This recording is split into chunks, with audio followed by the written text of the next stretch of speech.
For everyone who's sitting on the edges, try to move more towards the center if you can. I see a big gap in the middle right there. Just if there are any more latecomers.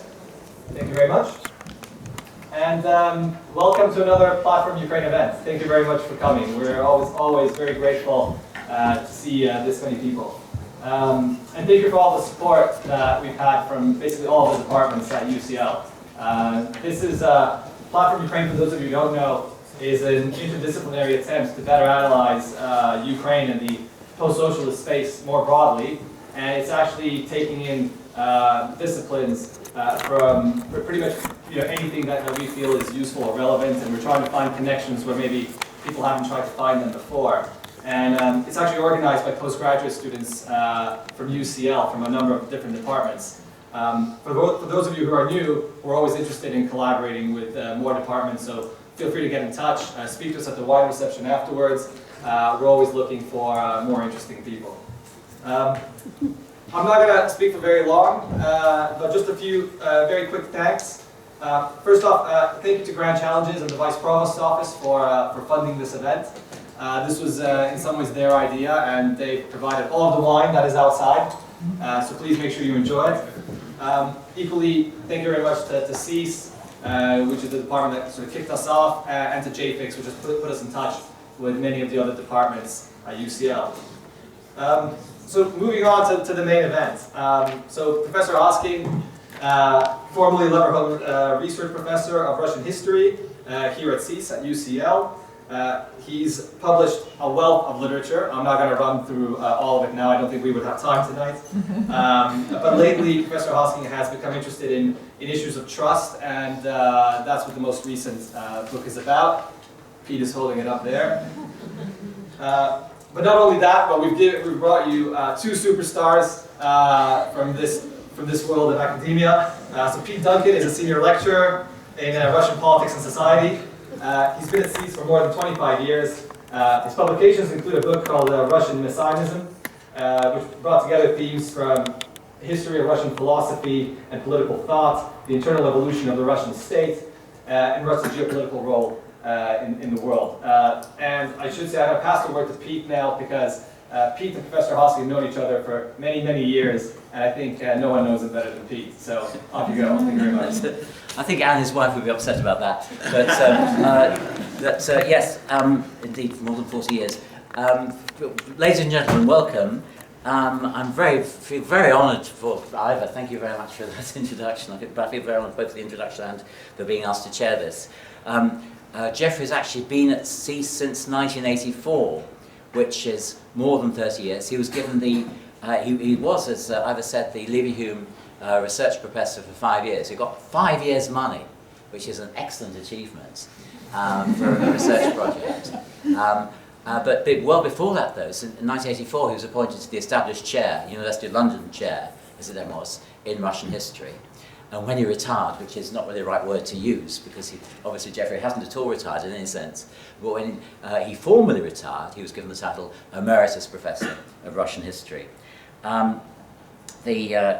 Last time I was at one of Geoffrey's book launches, the chairperson brought along 8 of Geoffrey's books, just 8 of them, all the ones on Russia. That was the launch of the Trust book we've already seen. And I'm afraid I haven't managed to do that today. Somebody said, why have you only bought 8 of them? And apparently one of them had been confiscated at the Russian border post at one point, a long time ago. But when Platform Ukraine invited Geoffrey last year to come and give this talk today, they could not possibly know what we all now know, that in the New Year's honours list, Geoffrey would be given the Order of the Officer of the Order of the British Empire, OBE. So I think this is a good chance for us to congratulate him on that, as well as welcome him.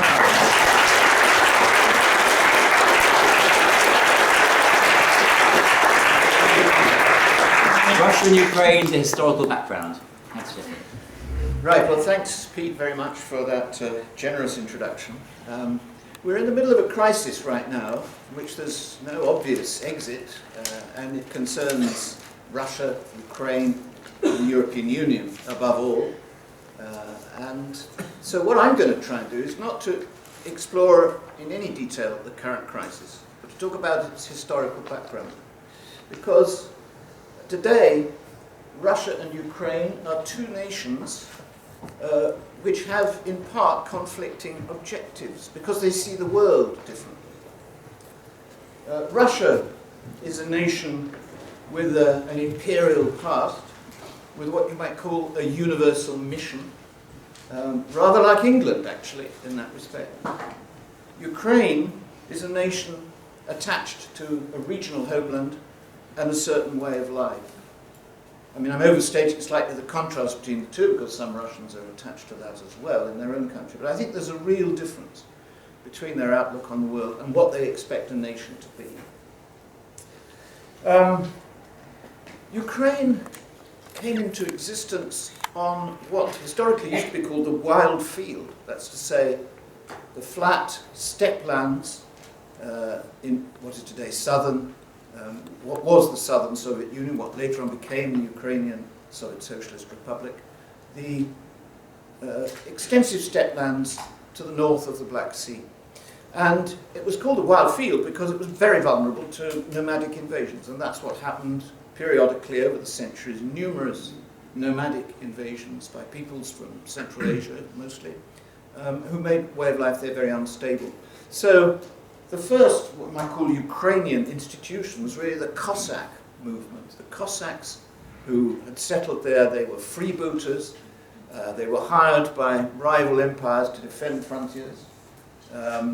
The Ottoman Empire, Poland, Lithuania, and Muscovy, Russia.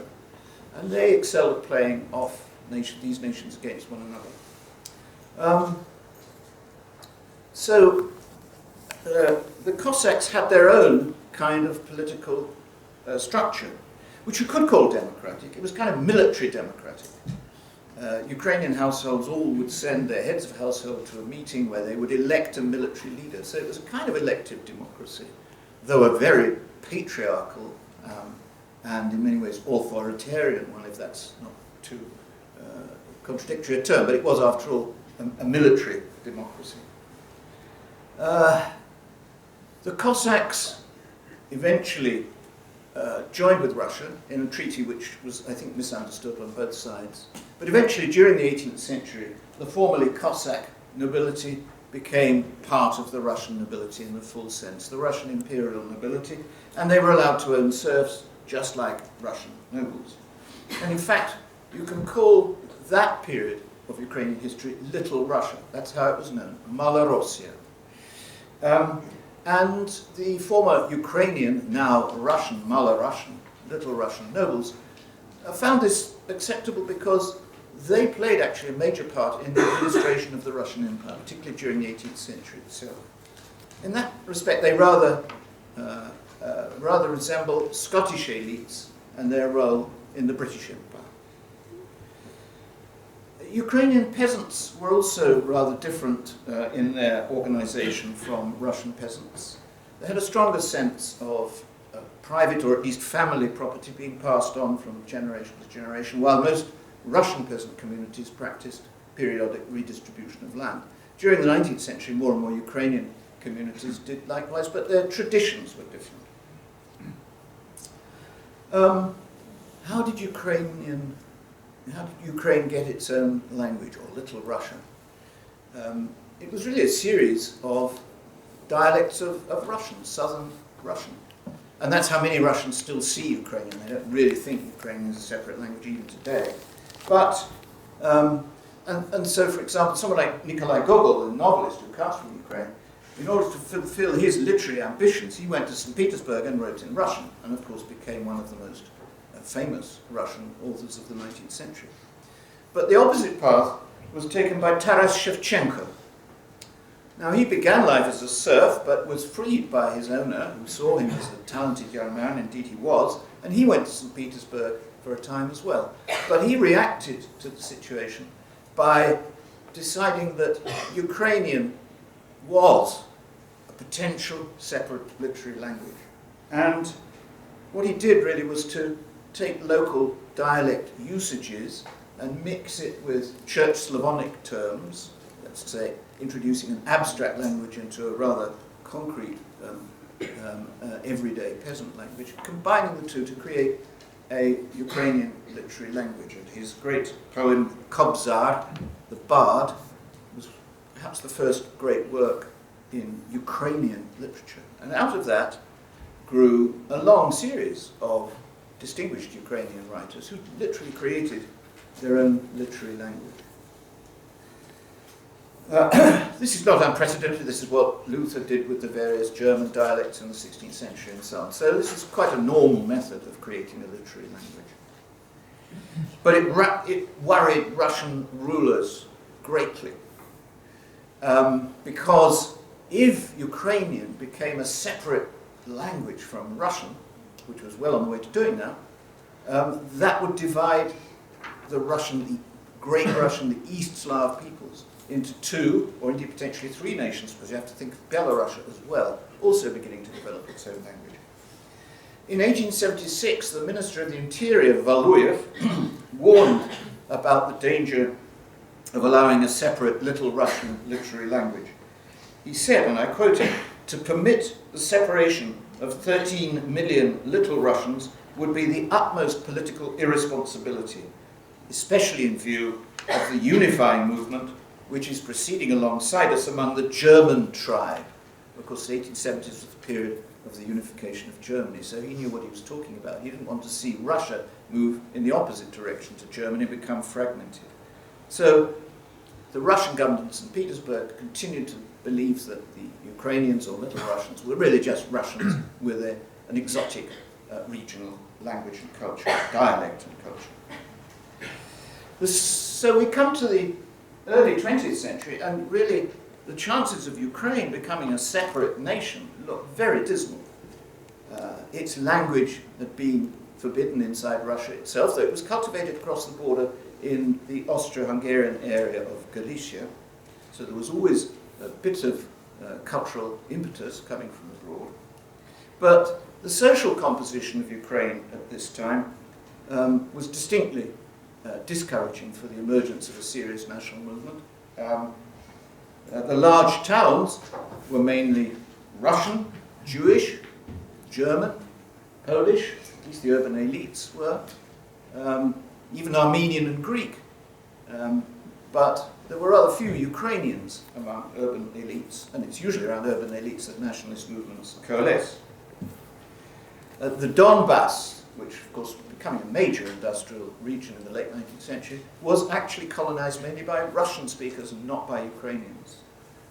Russians were much more enterprising about wandering around their empire. Ukrainians, by contrast, much more attached to their home village. But there was a small Ukrainian elite, nevertheless, already by the early 20th century, and that was centered around really smallholding peasant farmers and small-town professionals, particularly in the Zemstvos. The Zemstvos were the local government organizations set up in the 1860s, and they employed doctors, veterinary surgeons, school teachers, officials concerned with local economy, and that was where Ukrainian political consciousness first developed. And of course, it took a quite explosive form rather suddenly in the 1905 revolution, so that in fact Ukrainian political parties emerged. And that went much further in 1917. And we can regard, I think, the period 1917 to 21 as the real period of the birth of a potential Ukrainian nation. The February Revolution sparked off a movement among Ukrainian army officers and soldiers to form their own Ukrainian movement, their own Ukrainian units. And this was something that the rather weak provisional government in Petrograd was unable to prevent. So you've got emerging already in the early months of 1917 Ukrainian army units. Well, that's absolutely crucial, of course, for the formation of a nation. And alongside that, a Ukrainian national autonomy movement. Now, initially, Ukrainians wanted autonomous self-rule, if you like, home rule status within a federal Russian empire. But the Russian Empire was breaking up. During the summer and autumn of 1917, Ukrainian Rada was set up, that's to say, an elected parliament. And its first decree was actually called the First Universal. The First Universal because that referred back to Cossack traditions. Cossack leaders had always issued their decrees as a universal. So already July or August 1917, you have the First Universal. Well, after the October Revolution, Russia went through a period, the whole Russian Empire, of intense fragmentation, and I won't attempt to narrate what happened then, but I think what you can say is that you have a period of embattled independence, during which, or semi-independence, during which Ukraine had many different regimes. I think I've counted 7 different kinds of regime between 1917 and 1921, and there are probably more. You've got the Bolsheviks, of course, set up a Ukrainian Soviet Republic as soon as they could, centered on Kharkov, the largest Russian-speaking city. The Ukrainian SRs, at times the Socialist Revolutionists, that's to say the Peasant Socialist Party, at times in alliance with the Bolsheviks, at times not. You've got a Cossack leader called Skoropadsky, who settled for a kind of pseudo-independence under German domination. That was after the Treaty of Brest-Litovsk, March 1918, when Soviet Russia finally surrendered and Ukraine became a separate nation. You then have Petlura, a Ukrainian nationalist movement, trying to create a genuinely separate Ukrainian republic. You have Makhno, the peasant anarchist, who tried to reconfigure Ukraine as a confederation of peasant republics. And then finally, in 1922, the Soviet authorities, who by that time had triumphed in the Civil War, set up Ukrainian Soviet Socialist Republic. Now, the Soviet leaders' nationality policy was entirely different from that of Tsarist Russia. Tsarist Russia had tried to Russify and indeed to prevent, at least up to 1905, the emergence of anything like a little Russian or Ukrainian nation. The Soviet leadership took exactly the opposite approach. It launched a policy of Korenization. I haven't got anything to write with, I think, but anyway, you can call it nativization or indigenization. That's to say, given individual republics the right to... Shall I write it up? Yeah, okay, that's a good idea. Sorry, I should have... okay, that's fine, I've got it. Whoops. Now, that's worse. There's another one down there. Another one down there. Yeah, this is a word which needs to be written up, really. There we are.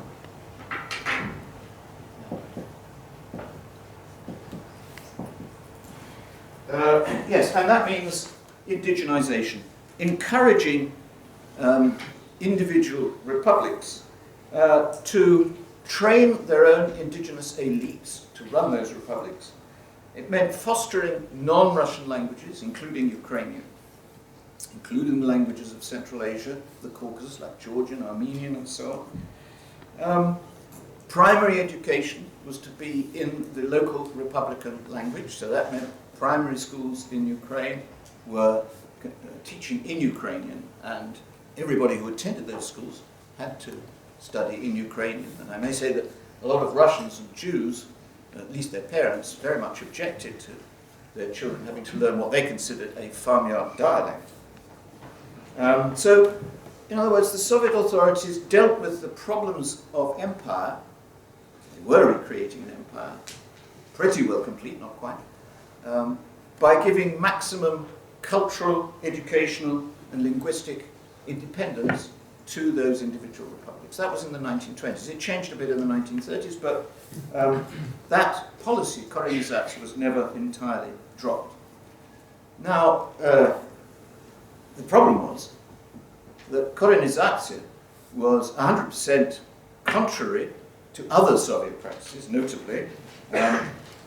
They were centralizing everything else through the Communist Party of the Soviet Union, through the Red Army, through Gosplan. In other words, complete political centralization. The Ukrainian Communist Party was simply a modest kind of local branch of the Russian Communist Party, as it was still called in the 1920s, or the Communist Party of the Soviet Union, it was later renamed.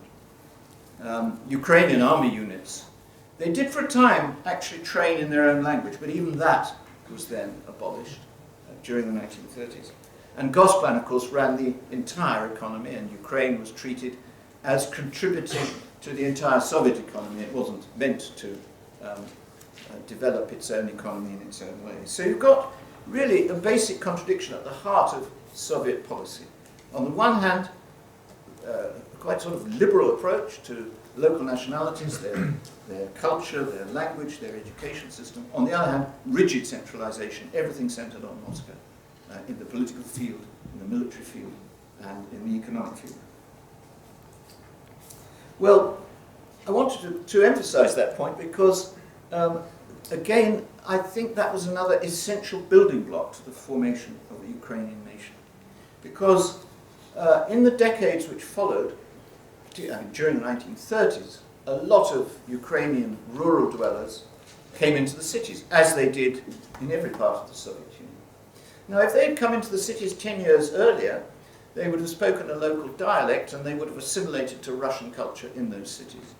But from the, let's say, early 1930s onwards, as they flooded into the cities, they flooded into the cities with Ukrainian language already consolidated in them. They already spoke, read, and wrote in the Ukrainian literary language, as well as, of course, having the dialect which they used back at home.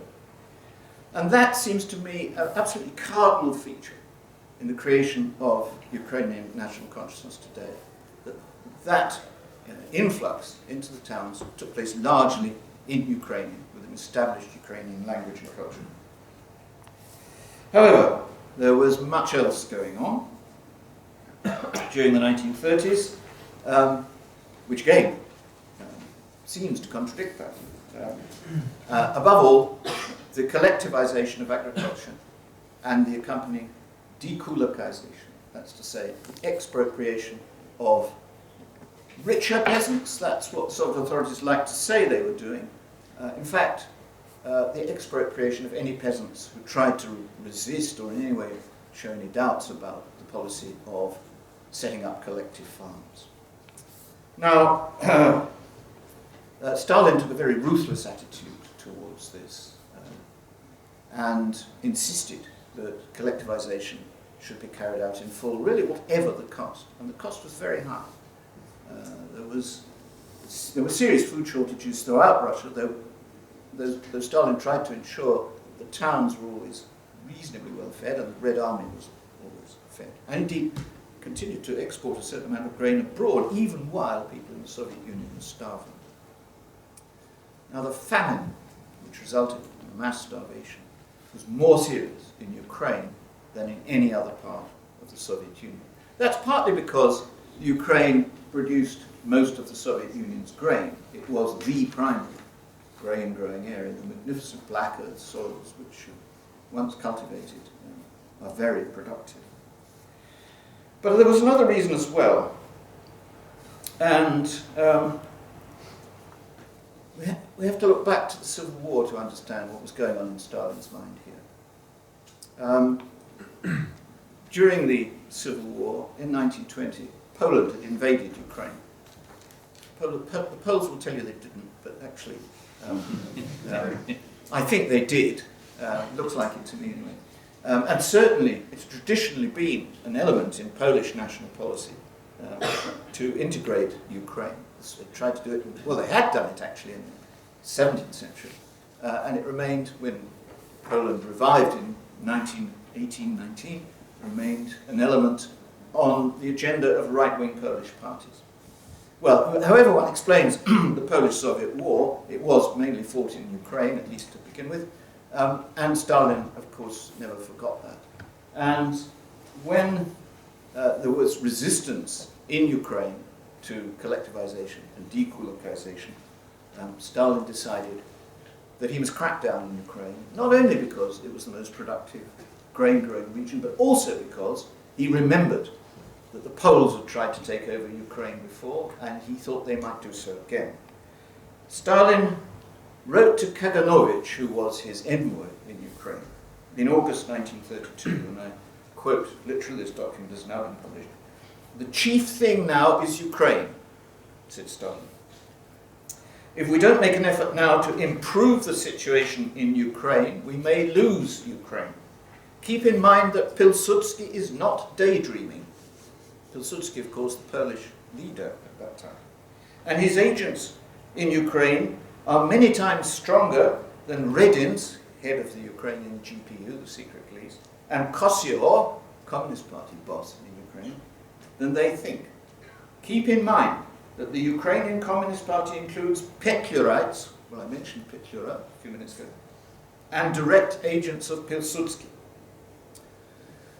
So, Stalin was thinking in terms of a renewed civil war, or of some kind of Polish plot.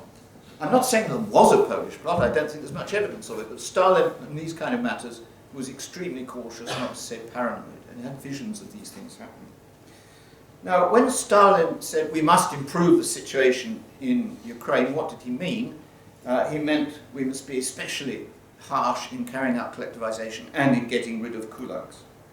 And so what resulted was a great famine, worse in Ukraine than anywhere else. And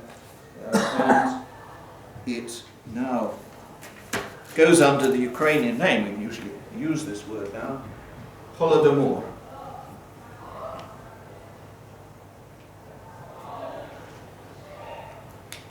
So I think, it's now, of course, actually assumed a kind of mythical status in the post-Soviet Ukrainian Republic.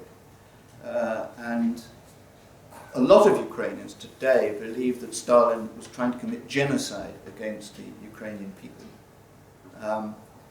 I wouldn't go as far as that myself, but I do think he was carrying out a general Soviet-wide policy with exceptional severity and harshness in Ukraine, with the result that it's not easy to say, but probably about 4 million people died as a result of starvation, basically, or illnesses connected with starvation. And Stalin remained intensely concerned about Ukraine, for the reasons I just suggested. During the purges, all local Republican Communist parties were purged. The Ukrainian Communist Party was purged twice, 1933 and 1937. That's to say, Stalin got rid of all the Ukrainian leaders, replaced them with new people, and in most cases they were imprisoned and in some cases shot.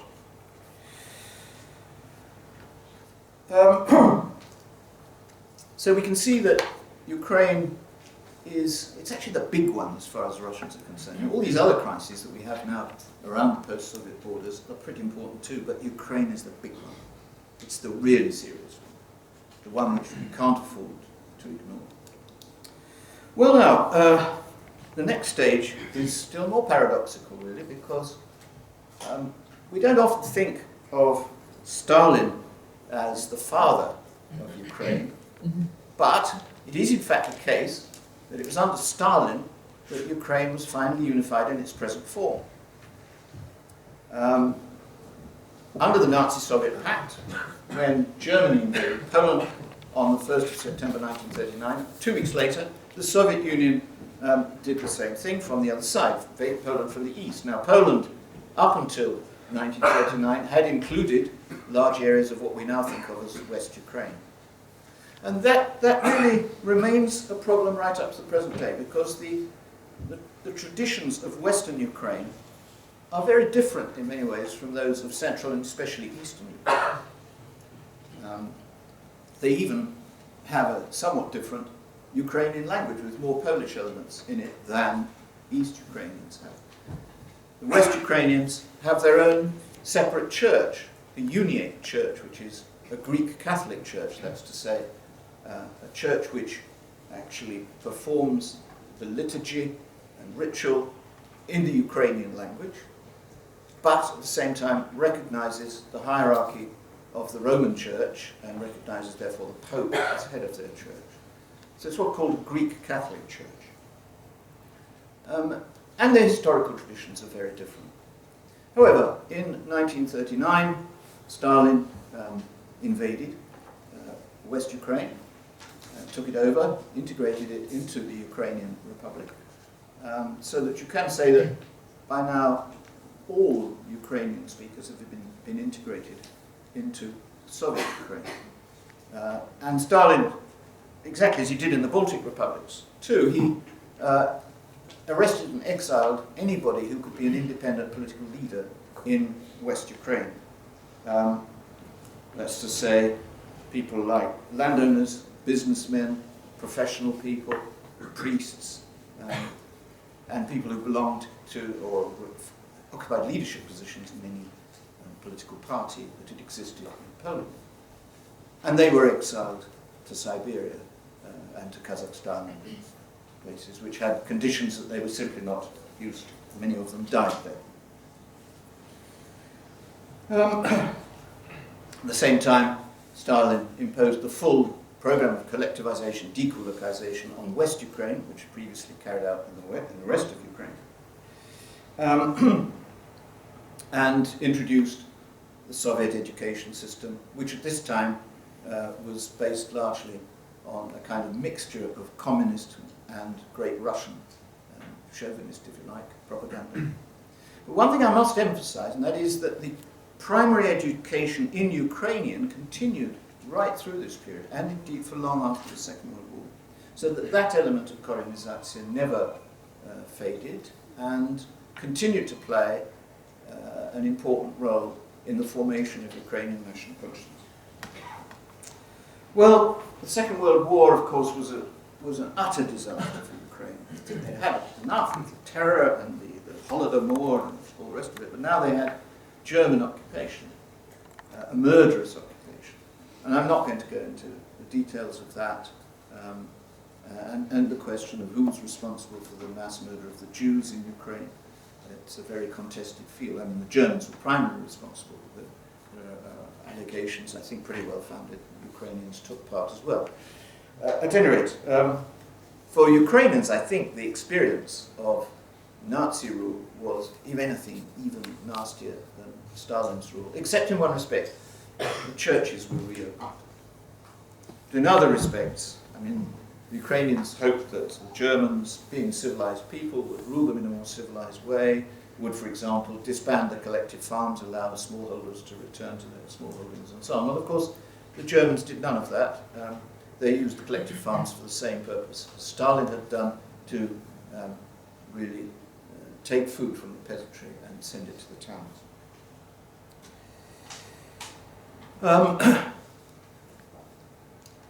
And of course, many Ukrainians served in the Red Army, and most of them served with conviction because they were helping to defeat the Germans, who had imposed a regime, if anything, even nastier than the Soviet one.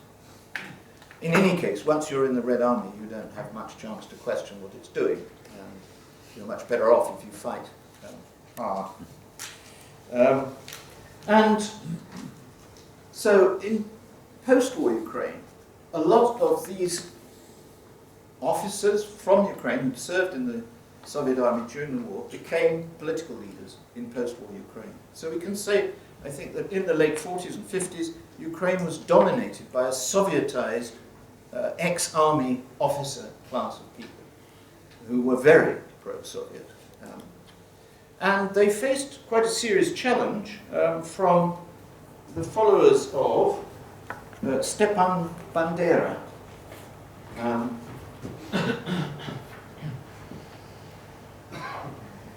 Bandera was the leader of an extreme militant and military ethno-nationalist Ukrainian movement. He was anti-Polish, anti-Russian, anti-Soviet, and anti-German. He fought against all of them. And actually was remarkably successful. It shows how strong Ukrainian feeling was by this time, in spite of all the tragedies that had happened to him. And Bandera and his army participated certainly in campaigns against both Jews and Poles, ethnic cleansing, and continued to fight after the Germans had been defeated, fought against the Soviet occupation, and actually Banderist bands, if I can put it that way, survived for quite a number of years, one way or another, particularly in the more northern parts of Ukraine where there are forests. So that added an extra element of conflict, which many Ukrainians who simply wanted a peaceful life, they became more and more turned off Bandera and his men. Incidentally, Bandera's ghost appears a great deal in Russian propaganda right now, in the last year or so, because, I mean, you can easily call Bandera a fascist. I don't think that would be an absurd term to use for him. And so Putin's propaganda refers constantly to Banderists or fascists taking over the Ukrainian government in Kiev. I think that really during the late Soviet period, a very large number of Ukrainians regarded themselves as being Ukrainian and Russian and Soviet. So I would suggest that those three forms of identity were actually compatible. A lot of Russians, of course, didn't really regard Ukraine as being a separate nation at all, and a lot of Ukrainians were happy to regard themselves as part of Russia. You may say, well, what about the memory of the Holodomor? Well, it is a bit of a puzzle to me, but it looks as though even that catastrophe was overlaid by the later catastrophe of the Second World War, and had receded into a more distant past. And in any case, of course, was eradicated from the Soviet education and cultural system. You could not mention the mass Ukrainian famine in any Soviet publication, pretty well right up to the end of the Soviet Union. But a kind of Ukrainian nationalism was re-emerging, a much more peaceful kind than that of Bandera. And it was emerging among those very people I talked about earlier on, they or their sons and daughters who had come into the cities between the 1930s and the 1950s during the great wave of industrialization in the Soviet Union, much of which was concentrated in Ukraine. And the immediate stimulus for a more determined form of Ukrainian nationalism was a law passed in 1958 which gave parents in Ukraine the right to choose which language their children would be educated in. That was the first time this had happened. Up until then, education in Ukrainian had been compulsory, or very nearly compulsory, in all primary schools. But now, parents were given the choice. Do you want your children educated in Russian or Ukrainian? You can choose. Well, that was, of course, in many ways, a liberal and free-thinking law. But on the other hand, it was also a Russifying law because a lot of parents chose for their children Russian, because Russian was the all-union language. It was the language you needed to get a good job. A lot of higher education was in Russian.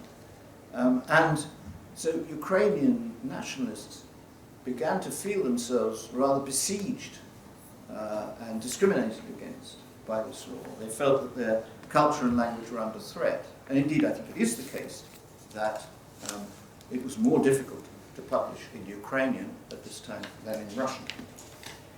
But this was still quite different from the Tsarist policy of total banning of Ukraine. Well, so there was a flourishing of Ukrainian literature, and particularly poetry, in the 1960s and early 70s. And the Soviet authorities were very alarmed about this. In 1964, there was a mysterious fire in the Ukrainian Academy of Sciences, and it affected the Shevchenko archive. I don't think it's ever been established who was responsible for that, but it looks suspicious. In 1965, there was a whole wave of arrests among Ukrainian cultural activists, and again in 1972.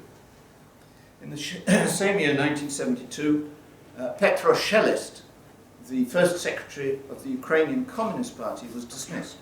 And it looks as if he had been at least passively encouraging Ukrainian nationalism. In fact, under his leadership, appeared a unique set of books, a history of Ukrainian towns and villages in many volumes. A little bit like the Victoria County histories here, not quite so long and ambitious, but the same category.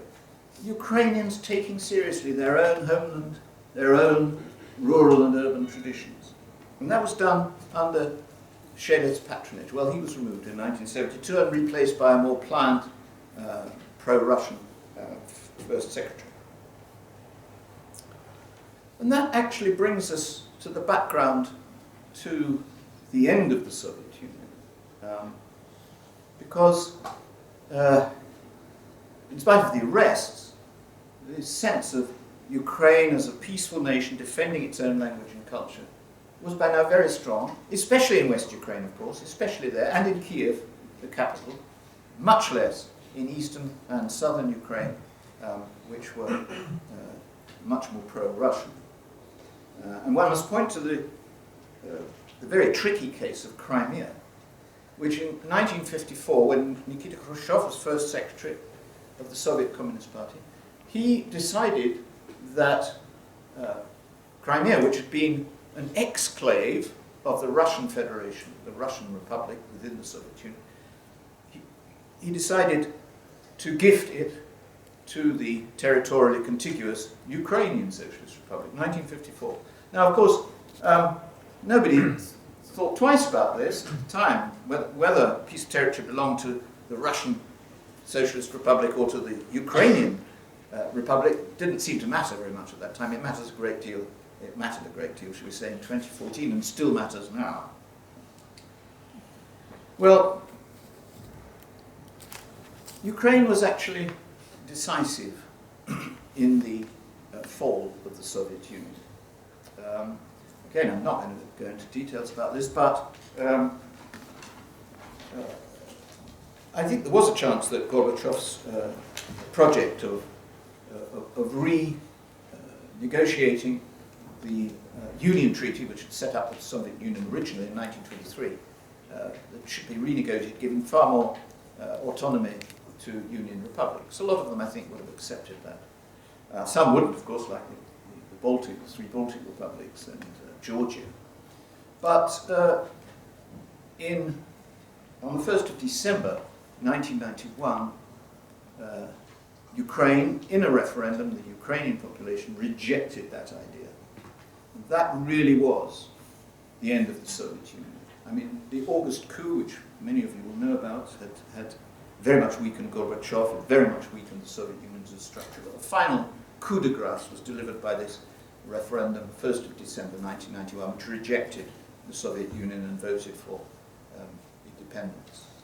And just a week later, Yeltsin and the leaders of Ukraine and Belarus met together in the Belovej forest and essentially decided to dissolve the Soviet Union.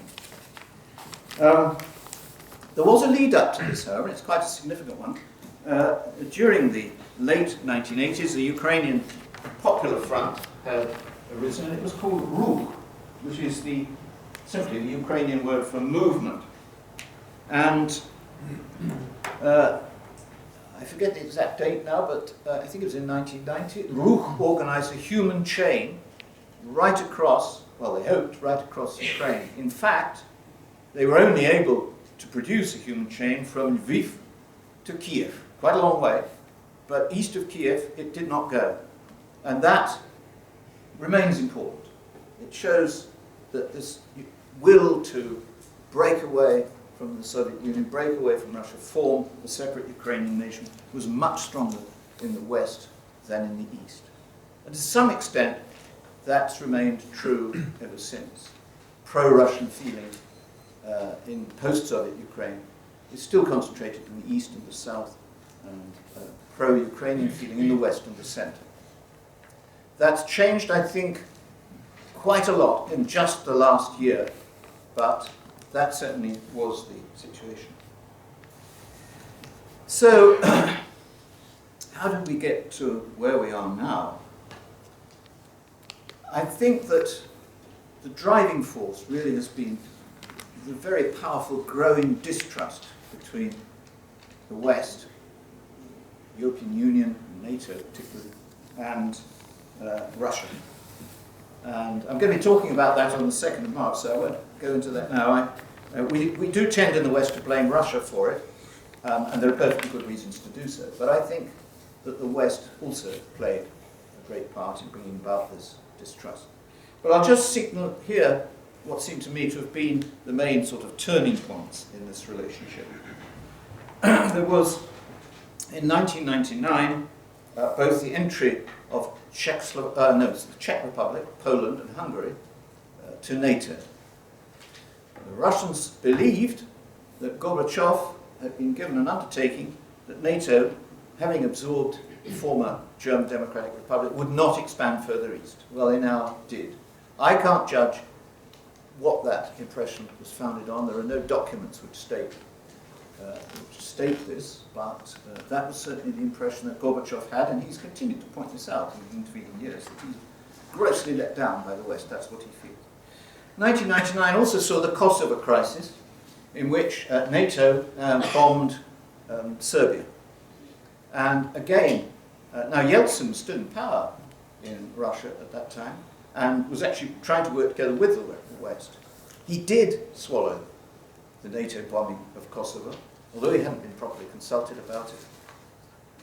But it was a very close thing. In fact, one Russian general made a dash for Pristina airport, I remember, and refused, in other words, to accept the idea that Kosovo should be dominated by the West. He felt there ought to be a Russian protectorate as well inside the Republic. And actually things looked like war for a time.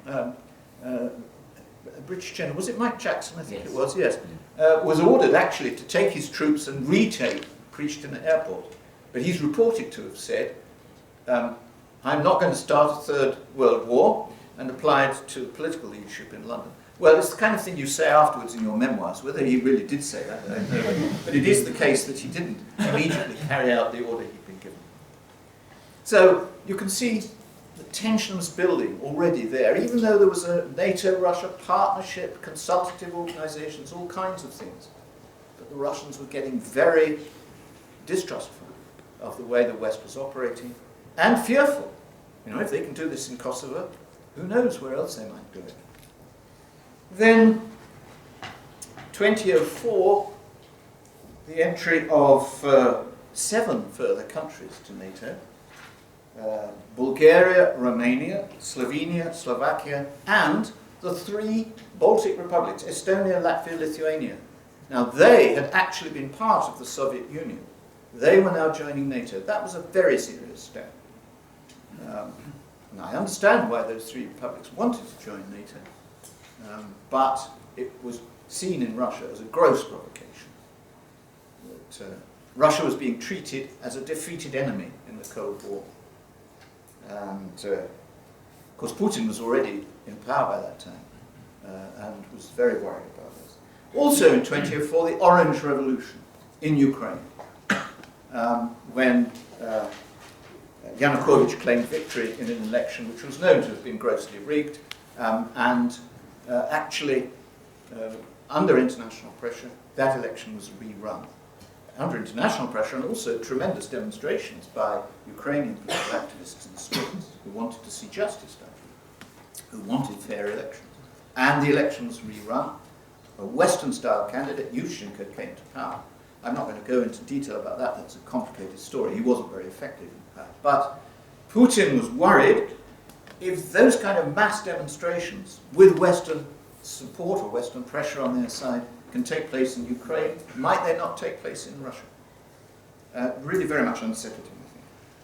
And it's after the Orange Revolution that Putin's anti-Western rhetoric becomes more powerful. 2006, Georgia and Ukraine were promised by NATO that they would eventually become members. Not very much was done about making this a reality, and indeed it's at least arguable that Ukraine and Georgia were both miles from being able to join NATO. But again, the Russians saw that as Western aggression and were worried by it. 2008, of course, we have the war between Russia and Georgia. And also, the European Union set up at this time an Eastern Partnership, which was aimed to improve trade and travel and so on with those East European countries that had not yet joined NATO or the European Union: Ukraine, Belarus, Georgia, Armenia, Azerbaijan, and Moldova. So, as I say, the aim was to improve links, to improve trade and travel and so on.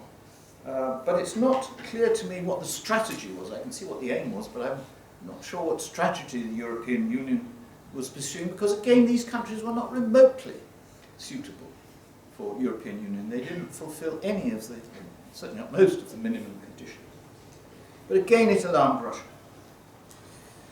Then, of course, what sparked off the present crisis, Ukraine's near signing of an agreement, an association agreement with the European Union in November 2012, and that's what started the current crisis. I'm not going to go into the current crisis. You can certainly ask about it. I do have my views about it, but I'm not following it in detail, so other people here will probably know more about it than I do. But that is the general historical background. Ukraine has become a real nation. And I'd add one further thing. I think the Russian seizure of Crimea, for whatever reason it was done, has actually alienated many Ukrainians who previously were disposed, rather well disposed, or at least neutral, towards Russia. I have the feeling that Donetsk and Luhansk are special cases, but in places like Kharkov, Dnipropetrovsk, where one might expect a strong pro-Russian movement to emerge, it hasn't. I'm not sure of the reasons for that. I don't really know enough about it, but I suspect that it's because now a lot of Ukrainians in those places, including political leaders, now feel more loyal towards Kiev and more loyal towards Ukrainian national nation state than they used to. So what we're going through now is actually a further stage in the formation of a real Ukrainian nation, a nation which only 100 years ago really looked very unlikely to emerge during the 20th century. Thank you. Thank you.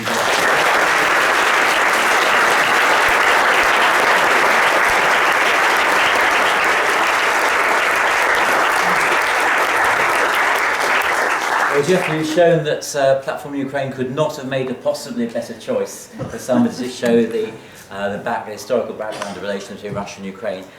We've got nearly half an hour left for questions, discussion, criticisms, disagreement. Geoffrey doesn't pull his punches, he says what he thinks. So please don't be shy, hold back about any points you'd like to raise. I see, right, I'm going to take three at a time. I think I see somebody up there, I can't see who it is. Sorry, Geoffrey. No, I need to. That's all right, I've got some. Yes, okay. So somebody at the back. I think I saw Andre. Is that the Andre? Number two?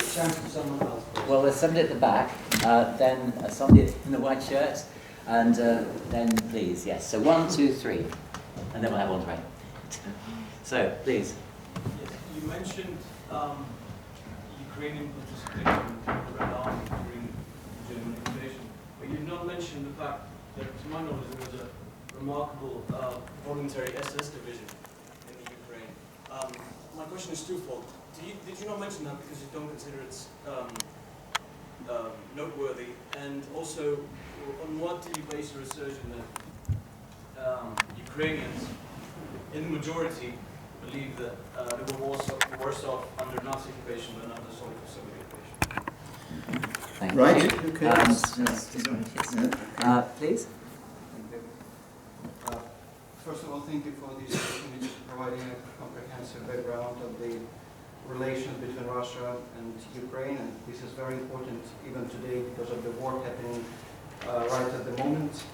And my question is to the general overview. You started your lecture from going to the 17th century. What was the rationale behind this? Why you haven't started the history background from earlier centuries when Russia or Moscow didn't exist, while Kievan Rus, which was the origin for the Ukrainian language, culture, and history, did exist? And further, during the lecture, I understood why. What was it so? Because many facts were misrepresented, they were false, and they were just following the Russian propaganda rhetoric, such as Ukrainian dialect, which has never been a dialect of Russian language, Ukrainian towns and Ukrainian elite, they were not secondary, and you started the lecture from the 17th century because of the rise of Russian Empire, just to highlight this Russian dominance. So I would like to, for you to explain what was the reason for starting the lecture from that specific time. Thank you very much. And please. You mentioned the invocation in Russian propaganda today of Bandera, the Bandera ghost, and the fascist myth, if you like. Do you think that Putin can extricate himself from his campaign in Donetsk?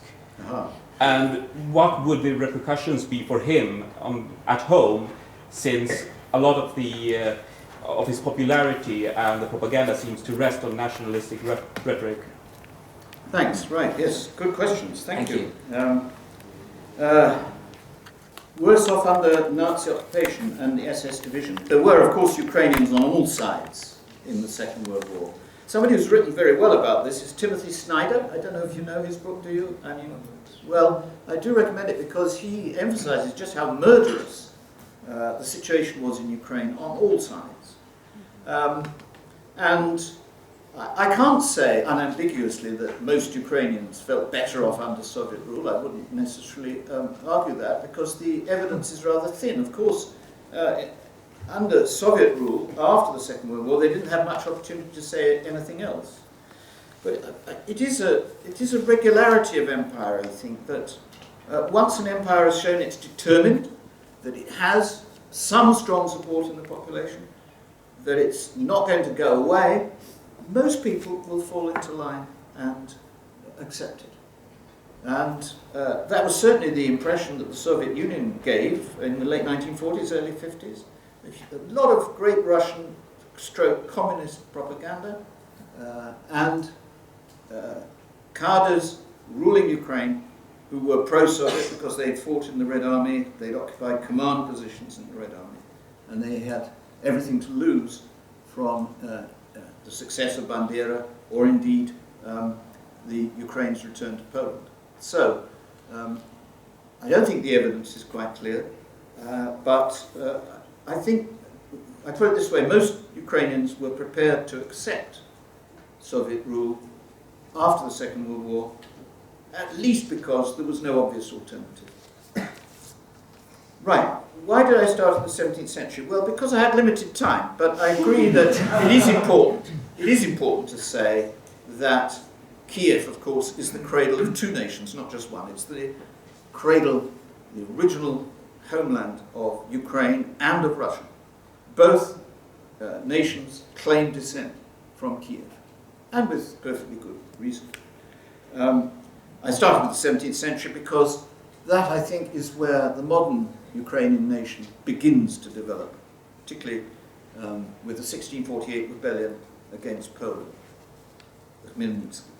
Dialects, well, I'm not claiming that Ukraine is any different from most European nations. Most European literary languages have been formed at one period or another out of a kind of coalescence of local dialects, the local Italian from the dialect of the Florence region, for example, German language from the dialect of the Lower Saxony region, usually combined with Latinate constructions, syntax, to produce and sometimes actually manufacture abstract words. Well, Shevchenko, and actually one or two predecessors, I exaggerated slightly in claiming him as the sole pioneer, they worked by putting together an amalgam of Ukrainian dialects with Church Slavonic terms to produce a viable literary language which could deal with abstract concepts as well as sort of concrete local concerns. Can Putin extricate himself? Well, I don't know, to be honest. I think he is in a difficult situation. I mean, when he annexed Crimea, local pro-Russians, activists, politicians in Donetsk, Luhansk and their provinces thought, right, this is our chance. If we seize power in these places, Russia will come in and help us. And Putin has not been prepared to do that for perfectly good reason. They would be in many ways an expensive liability, and he doesn't actually. I mean, I think he regards Crimea as a special case, because it was awarded from Russia to Ukraine in 1954, because it was probably the place where Vladimir accepted Christianity, Prince Vladimir, right back in the, let's get this right, the 10th century. And it was also, Crimea is the place where Soviet elites throughout the Soviet period would take their summer holidays. So, and their children, you know, loved the beaches of Crimea and all the rest of it. So the Russians have this nostalgic feeling about Crimea. They don't have quite such nostalgic feelings about the Donetsk. So I think Crimea really is, in Putin's eyes, a special case. And he has got himself in a bit of a mess in the Donbass region and Luhansk, and he tried to extricate himself by a kind of clandestine invasion to prop up these insurgents, pro-Russian insurgents, who were threatened with collapse. One thing which I feel fairly certain of is that Putin cannot be seen to be defeated in Ukraine.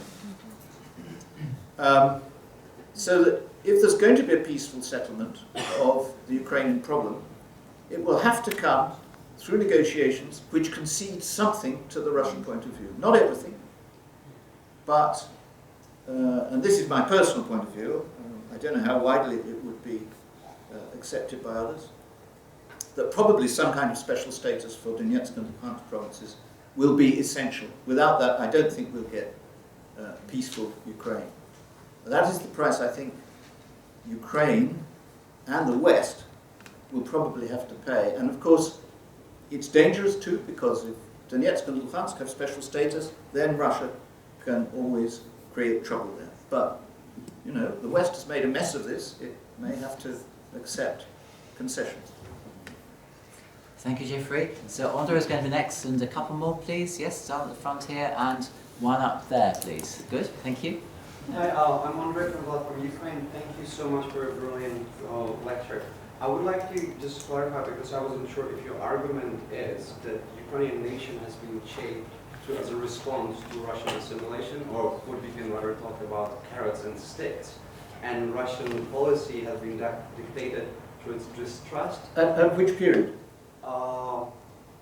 Well, from definitely 20th century. 20th century, right, yeah. But from that perspective, if you use your lenses of trust, isn't it, why is your book called Trust and rather not Distrust? And the other question is, if you talk about this process and history of distrusting each other, how can we revert to that process?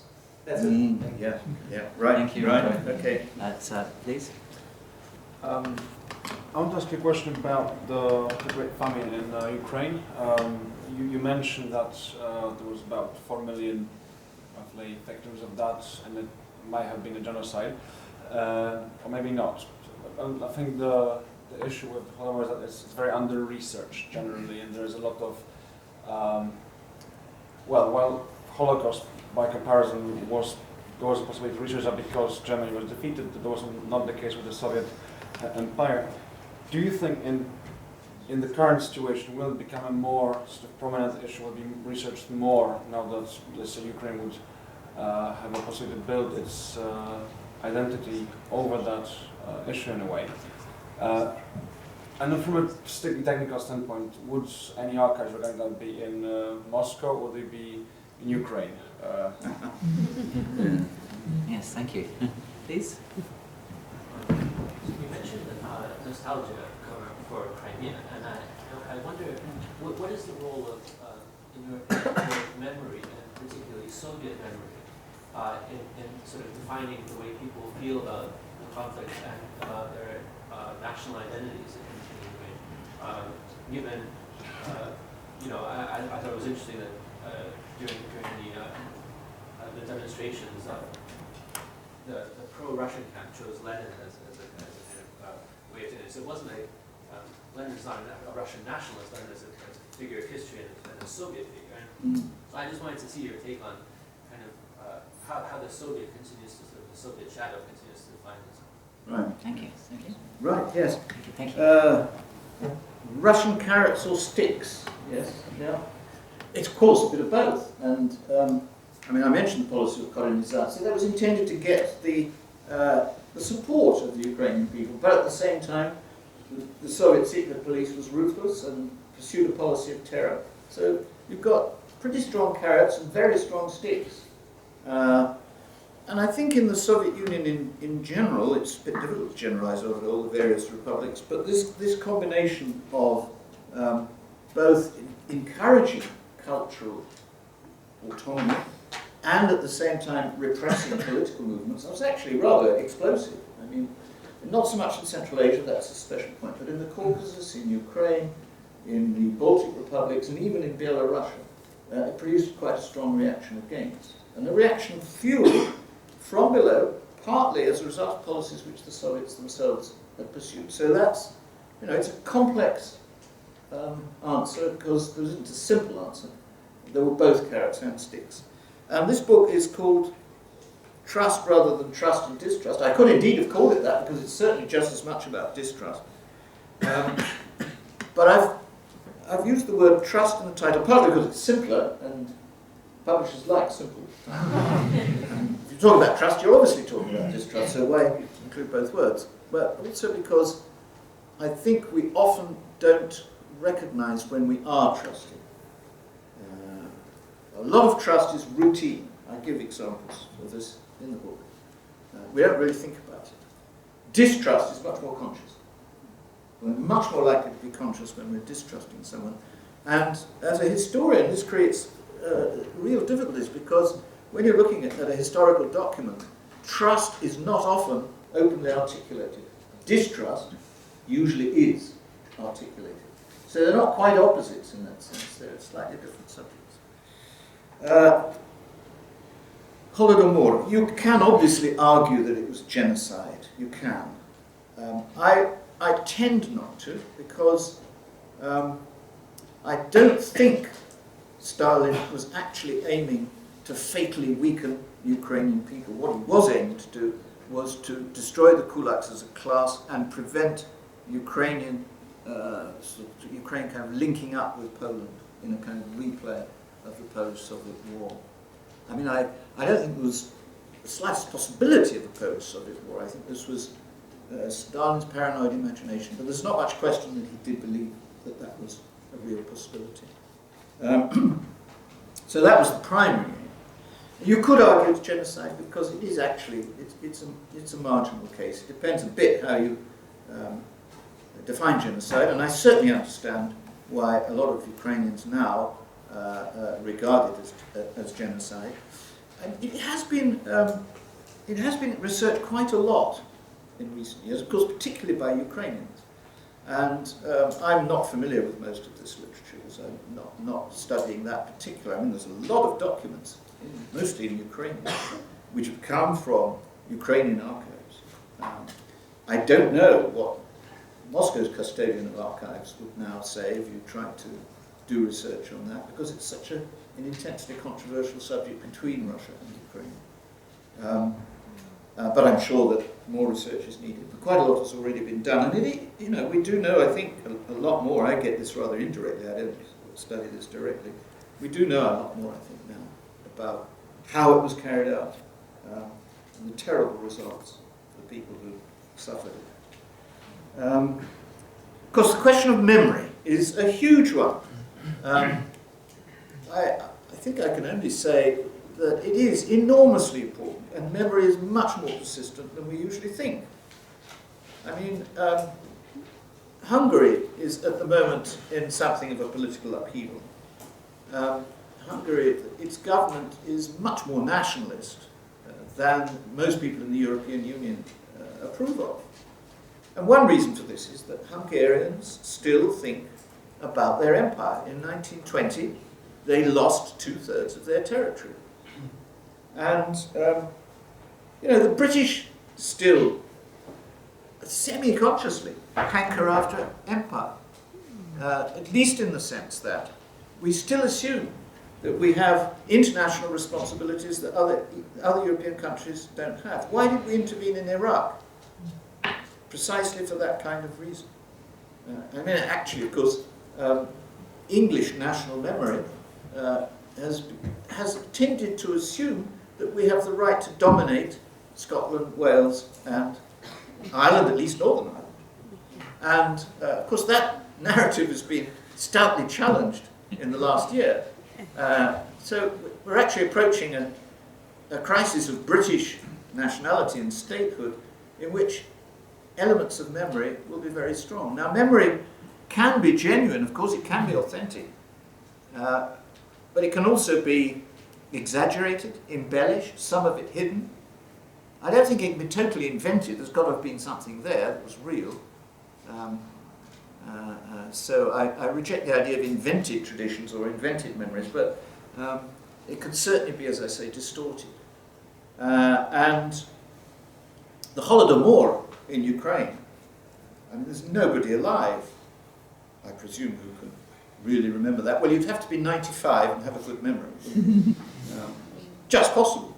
But certainly, for the great majority of Ukrainians, it's not a living experience that they remember. But by Jove, they've read a lot about it by their own historians who've researched it and interpreted it. So memory can persist way beyond what we perhaps normally think of, and way beyond living memory as well. Just that last point about Lenin being a symbol. Oh, yes.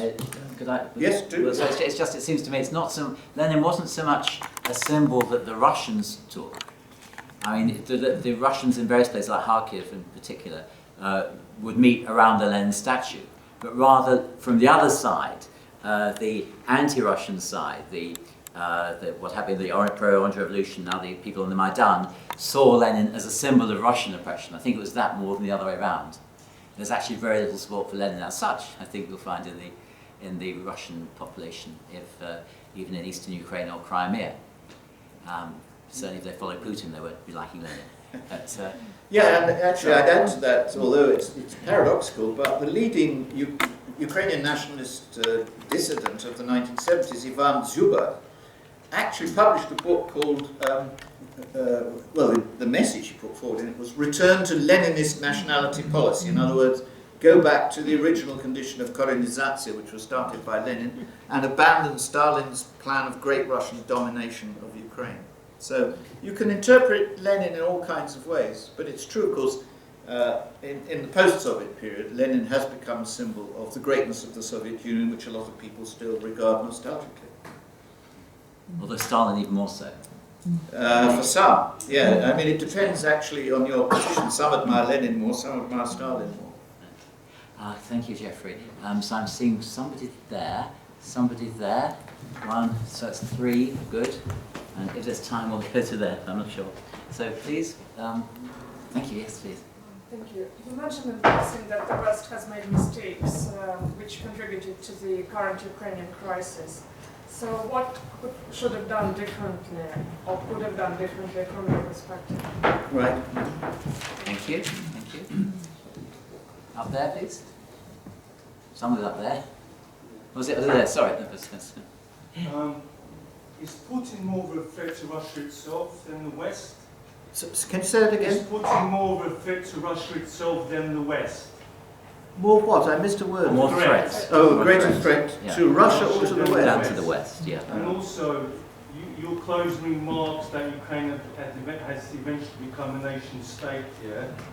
Just briefly, Ukraine declared independence in 1919 with the Fourth Universal, and also as a nation state, yeah, hasn't the Ukrainian people, the Ukrainian state, have a right to join NATO and also the EU? Mm-hmm. Thank you. Yeah. And over here, I think. I'll take you then. Yes, thank you. My question is, why most of historians talking about Bandera and nationalists, most of the time they mention the Vlasen army in Russia or other military formation. Wouldn't be that considered as just manipulation of the historical facts in this context? Thank you. Thank you. Right, yeah. The West made mistakes. Well, it seems to me, looking back on the immediate lead-up to the Ukrainian crisis, particularly during 2012, that the European Union seemed to assume that it could sign some kind of association agreement with Ukraine without consulting Russia. And I think that was foolish, because from the point of view of realpolitik, Ukraine is of enormous importance to Russia. It isn't of such importance to the West. Now, I'm talking about realpolitik. I don't in any way deny that Ukrainians have the right to decide their own fate. But they should do so in the full realization of where they are in the world.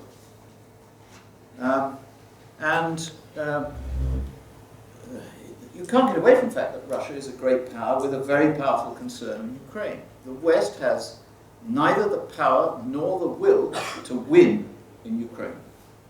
Yet, it seems to me that that's what the West has been trying to do, and in some ways still is. We still haven't learned. That's the greatest mistake, it seems to me, is simply a kind of geopolitical naivety. I do think it's possible to reach a settlement in Ukraine, but it must be with some kind of Russian agreement, and that means some kind of concession to Russian freedom. I know that's it's difficult, and it seems to contradict what I said about Ukrainians have the right to decide their own fate.